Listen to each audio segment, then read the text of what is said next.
अगर मैं आपसे कहूं कि एफसीआरए बिल से ट्रंप को मिर्ची क्यों लग रही है, अरे एफसीआरए बिल पास होगा भारत के अंदर, मिर्ची लग रही है ट्रंप को। सवाल ये उठता है कि आखिरकार ये एफसीआरए बिल कितना खतरनाक है कि अमेरिका में खलबली मचा चुका है।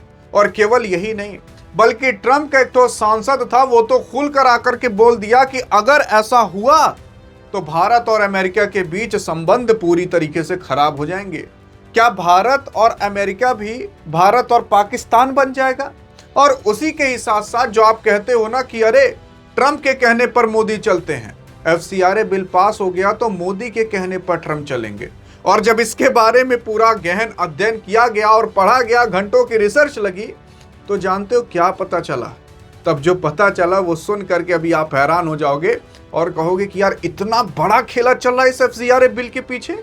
हाँ यार, सबसे पहले ये समझते हैं कि एफसीआरए बिल है क्या और कैसे काम करता है और यही कौन चट्टा आदमी है। देखो, सबसे पहली चीज, ये कोई आदमी नहीं है, इसका नाम है रायली मूर। रायली मूर अमेरिका के रिपब्लिकन पार्टी, जो कि ट्रंप की पार्टी है, उसका एक तो सांसद है। और इसने ट्विटर पर ट्वीट करके बताया है कि एफसीआरए बिल पास होने जा रहा है कहीं और नहीं बल्कि भारत के अंदर। और अगर ये एफसीआरए बिल पास हो गया तो भारत और अमेरिका के बीच जो पहले संबंध रहा करता था वो संबंध अब नहीं रहेगा। सवाल उठता है क्यों? यार हम अपने लिए कानून बना रहे हैं, अपने लोगों के लिए कानून बना रहे हैं, तो अमेरिका को क्यों मिर्ची लग रही है? क्योंकि इसी के ही तहत अमेरिका भारत को कंट्रोल किया करता था। काफी सारी चीजें जो भारत के अंदर हुआ करती थी वो अमेरिका के माध्यम से हुआ करती थी। क्योंकि अब एफसीआरए बिल पास हो जाएगा तो अमेरिका कुछ कर नहीं पाएगा। अमेरिका तो चाहता है यार हम दुनिया को कंट्रोल करें, लेकिन आपके मन में आ रहा होगा ना कि यार बताओ क्या चीज है, समझ नहीं आ रहा। तो सबसे पहले हम ये समझते हैं कि एफसीआरए क्या है। तो यार एफसीआरए एक तरीके का बिल है। जब भी कोई भी कानून पास नहीं हुआ रहता तब तक उसे हम कहते हैं बिल, और जब वो कानून पास हो जाता है तब उसे हम कहते हैं एक्ट। मान लेते हैं कोई एक ठो बिल है जो पास कराया जा रहा है, मान लेते हैं सड़क के लिए कोई कानून बनाया जा रहा है, तो जब तक वो कानून पास नहीं हुआ है गवर्नमेंट से, सरकार से, तब तक आप उसे कहोगे बिल। और जैसे ही वो पास हो जाएगा तब आप उसे कहोगे एक्ट, तब उसे कहा जाएगा एफसीआरए एक्ट। क्या अभी तक एफसीआरए बना नहीं था और ये पास होगा तो कहां होगा? तो आप ये जो संसद देखते हो चलता है ना, जहां पर खूब बहस होती है, तो यहीं पर एफसीआरए के बारे में चर्चा होगी। और यहीं पर अगर बहुमत मिल गया कि हाँ भैया पास कर दीजिए, सभी सांसद लोग कह दिए हाँ ठीक कानून है यार, पास कर दो जल्दी से, तो ये एफसीआरए बिल पास हो जाएगा, तब ये एफसीआरए एक्ट बन जाएगा। ये एफसीआरए आज तक क्या कभी बना नहीं था? अरे बना था यार, जब इंदिरा गांधी भारत के अंदर थी ना 1976 में, तब से ये एफसीआरए बना है कानून। तो अब क्यों वापस से बनाया जा रहा है? यार देखो, इस कानून के अंदर आए दिन साल, 2 साल, 10 साल, 20 साल पर हमेशा कुछ ना कुछ संशोधन किए जाते हैं, यानी कि कुछ ना कुछ उसमें बदलाव किए जाते हैं। तो इस बार वापस से 2026 में कुछ बदलाव किए जा रहे हैं। ये बदलाव पिछली बार भी करने को सरकार सोची थी, लेकिन मतलब बदलाव हो नहीं पाया था। इस बार वापस से सोच रही है। तो आप देख रहे हो कितना बवाल ये लोग उठा दिए हैं।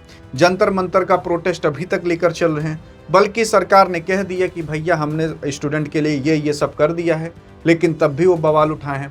वो बवाल इसीलिए उठाए हैं ताकि संसद चल ना पाए और ये एफसीआरए बिल पास ना हो पाए। अब ये एफसीआरए के बारे में थोड़ा बहुत तो जान गए। अब ये एफसीआरए के अंदर है क्या, मैं आपको बताता हूं, लेकिन उससे पहले आपको ये समझना पड़ेगा कि सरकार कौन कौन से और नियम कानून पास कराने जा रही है। देखो, जैसे नीट पेपर लीक को लेकर के मुद्दा उठा, तो उसके लिए कुछ बिल, कुछ नियम कानून बनाए गए कि जैसे फास्ट ट्रैक कोड बनाया जाएगा कि भैया अगर कोई भी आदमी पेपर लीक करता हुआ पकड़ा गया तो कानूनन अपराध माना जाएगा। जैसे एक मर्डर, एक ठो रेप का केस होता है, वैसे केस में रखा जाएगा। फास्ट ट्रैक कोर्ट के अंदर आपको न्याय बहुत तेज मिलता है, उसे कहा जाता है फास्ट ट्रैक कोर्ट। अब वही पेपर लीक को लेकर के फास्ट ट्रैक कोर्ट बना दिया गया है कि अगर कोई लीक किया तो तुरंत के तुरंत उसे सजा मिलेगी, 10 साल तक भी सजा मिल सकती है और लाखों तक का जुर्माना लग सकता है। फिर उसके बाद एंटी पेपर लीक बिल 2026 में पास होने वाला था। बैंकर्स बुक, कुछ इस तरीके के बिल पास होने वाले थे।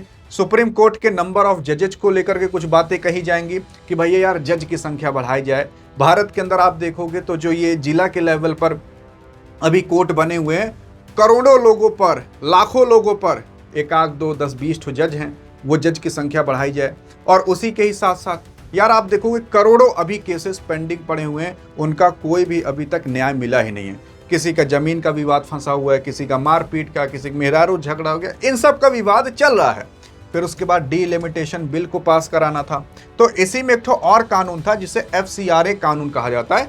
इस कानून को भी पास कराने का सरकार सोची थी, लेकिन आप देख रहे होंगे कि सदन को, यानी कि जो संसद यहाँ पर चलता है, इस संसद को ये लोग चलने नहीं दे रहे, क्योंकि अगर संसद चल गया तो सारे नियम कानून पास हो जाएंगे, और संसद अगर नहीं चला तो आपको पता है कि यही कुछ अगस्त तक ही संसद चलेगा, उसके बाद संसद बंद हो जाएगा, और बंद हो गया तो आप नियम कानून बना नहीं पाओगे, क्योंकि इसी 20 जुलाई से कुछ अगस्त तक ही ये संसद चलने वाला था। अब कितने अगस्त तक चलने वाला था अगर आपने बता दिया तो आपके कमेंट को हार्ट भी दे दिया जाएगा, पिन भी कर दिया जाएगा।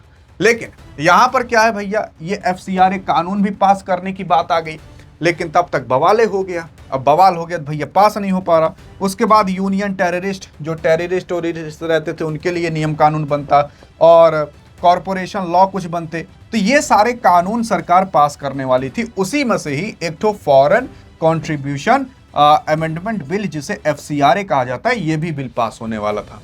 अब आप सोच रहे होंगे कि भैया आखिरकार ये बिल है क्या, तो मैं आपको बता देता हूँ इस बिल के अंदर क्या रहता है, और फिर देखेंगे हे मनैवा क्या कहा है। तो यार देखो, FCRA एक्ट या FCRA बिल कहता ये है कि जैसे कि मान लेते हैं भारत है, तो भारत के अंदर कई सारे देश लोग ना पैसा डालते हैं। अब पैसा क्यों डालते हैं आप सोचोगे। देखो यार, जब भारत आजाद हुआ था 1947 के अंदर, तो भारत के पास पैसे कुछ नहीं थे, बहुत गरीब था भारत। तो कुछ लोग सोचे कि यार भारत देखो आजाद हुआ है, यहाँ पर चलो कुछ देश सोचे कहे चलो दान उन दे दें, तो दान दे देंगे, थोड़ा बहुत इनके पास पैसा आ जाएगा। तो पैसा आ जाएगा तो ये लोग अपने यहाँ रोड बनवा लेंगे, स्कूल हॉस्पिटल बनवा लेंगे। तो इस वजह से काफी लोग पैसा देने लगे। अब ऐसा थोड़ी ना अटैची भर के लेके आएंगे, पैसा दे देंगे, लो ले लो, नहीं यार। तो सारे देश क्या करते हैं ना, आते हैं उस दूसरे देश के अंदर अपना मंदिर बनवाते हैं। जैसे हिंदुओं का तो जो जहां पर जाकर प्रेयर की जाती है, प्रार्थना की जाती है, उसे मंदिर कहा जाता है। वैसे जहां मुसलमान जाते हैं उसे मस्जिद कहा जाता है। वैसे जहां क्रिश्चियन यानी कि ईसाई लोग जाते हैं उसे चर्च कहा जाता है। तो अमेरिका वाले आए भारत के अंदर, काफी सारे चर्च बनवाने लगे। कुछ मुस्लिम थे वो मस्जिद बनवाने लगे, और ट्रस्ट काफी सारे बनने लगे। तो वो लोग क्या करते थे ना कि इसी चर्च में पैसा डालते थे। और कैसे डालते थे, बनता था NGO। तो NGO बनवाया जाता था, उस NGO के अंदर पैसा डाला जाता था, और वो पैसा पहुंच जाता था उस देश। अब यार NGO आप भी खोल सकते हो, मैं भी खोल सकता हूं, चाहो तो आज आप NGO खोल लो।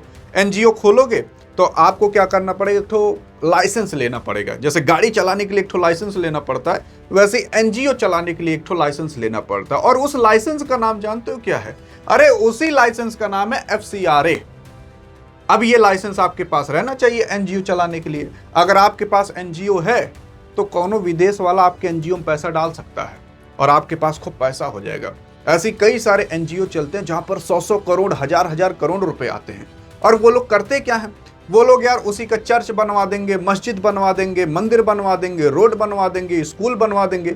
आप शहर में देखते हो कि कई सारे कॉन्वेंट स्कूल चलते हैं, तो वो सारे NGO के माध्यम से बनाए जाते हैं। जो चर्च के NGO होते हैं, जो विदेश से पैसे आते हैं, वो सारे क्रिश्चियन लोग होते हैं जो कॉन्वेंट स्कूल बनवाते हैं। आप देखते हो कि कई सारे मस्जिदें बन रही हैं, कई जगह रोड बन रहे हैं, हॉस्पिटल्स बन रहे हैं, तो वो सारे भी कई सारे चर्च वाले ही होते हैं जो बनवाए रहते हैं, क्योंकि विदेश से पैसा आया रहता है, उसी पैसे का इस्तेमाल कर लेते हैं इन सब चीज़ों में। समझ आया?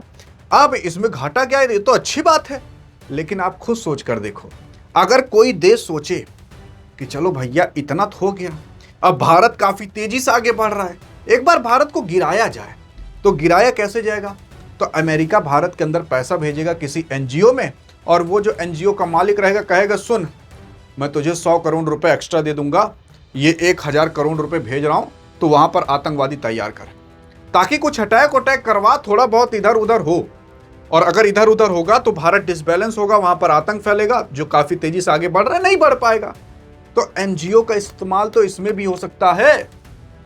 तो इसी वजह से भारत ने कहा कि भैया एक तो FCRA कानून बनाया जाएगा, जिसके तहत आपको हर कुछ साल के अंदर उसका, जैसे आप किसी ऐप का नई सब्सक्रिप्शन लेते हो तो हर महीना पैसा कट जाता है, वैसे ही अगर आपके पास FCRA लाइसेंस होगा तो कुछ साल बाद आपको वापस उसे रिन्यू कराना पड़ेगा।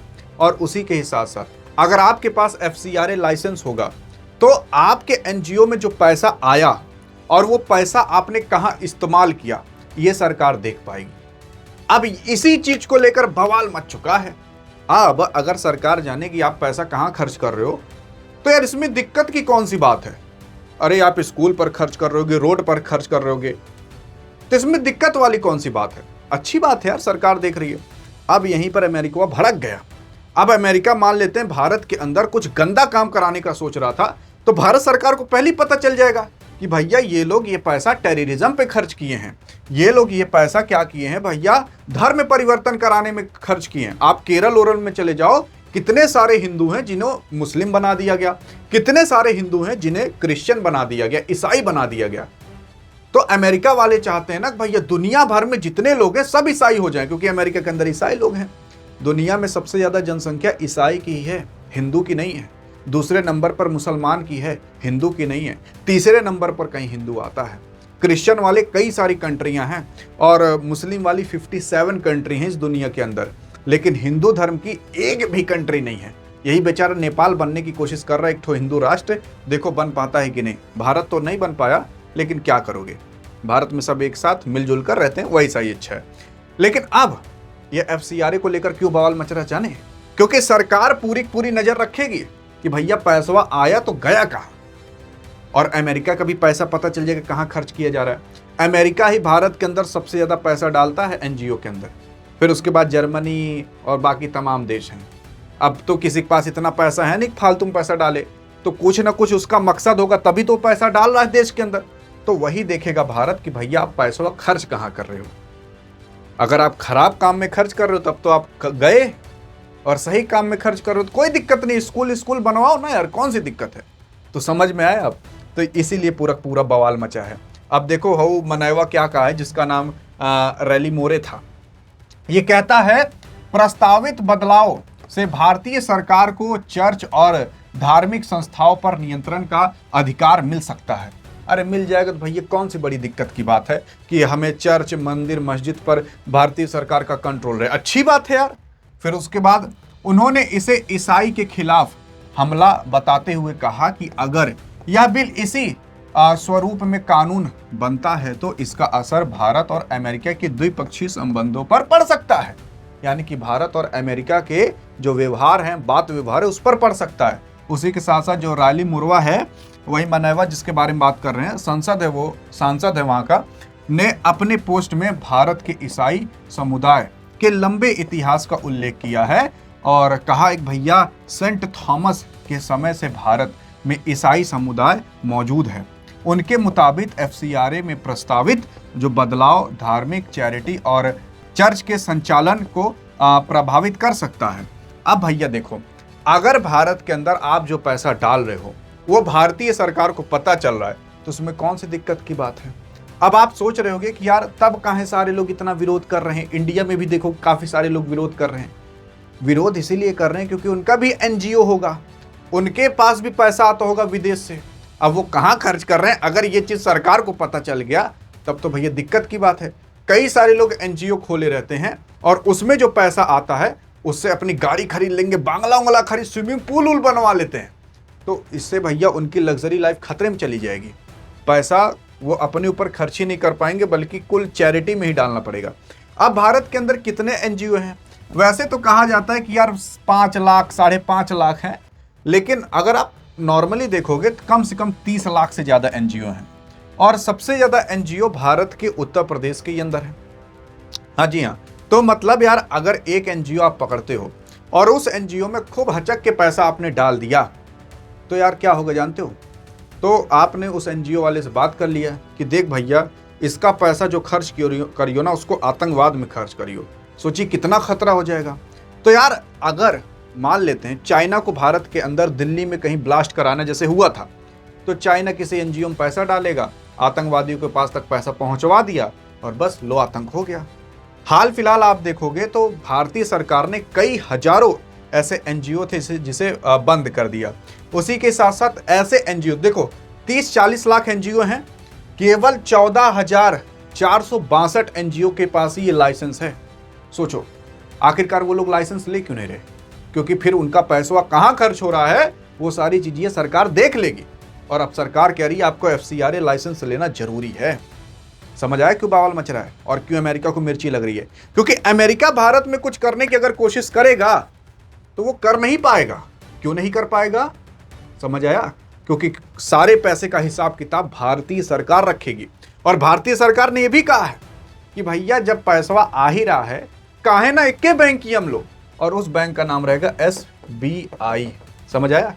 तो SBI में सारा पैसा आना चाहिए, उसका किताब उताब जो भी व्यवस्था है वो सब SBI देखेगी और सारा डाटा सरकार के पास रहेगा, आपके पास पैसा है कहाँ आप खर्च किए। तो अगर अमेरिका को भारत के अंदर हिंदुओं को ईसाई बनाना होगा या धर्म परिवर्तन कराना होगा, कई लोगों को 2-4 लाख 10 लाख दे दो तो लोग हिंदू से ईसाई बन जाते हैं, धर्म परिवर्तन कर लेते हैं, और ऐसे धीरे धीरे ईसाई बनते रहे तो हिंदुओं का नामो निशान मिट जाएगा। कुछ ही देश है जहां पर हिंदू पाए जाते हैं। समझ आया? तो ये पूरा का पूरा मुद्दा था। आई थिंक अब समझ में आ गया होगा कि ट्रम्प के पीछे मिर्ची कहाँ लग रही है और कहाँ भभा रहा है ट्रम्प को। बाकी यहाँ अधिक जानकारी चाहिए तो इस वीडियो में मिलते हैं, तब तक के लिए जय हिंद जय भारत।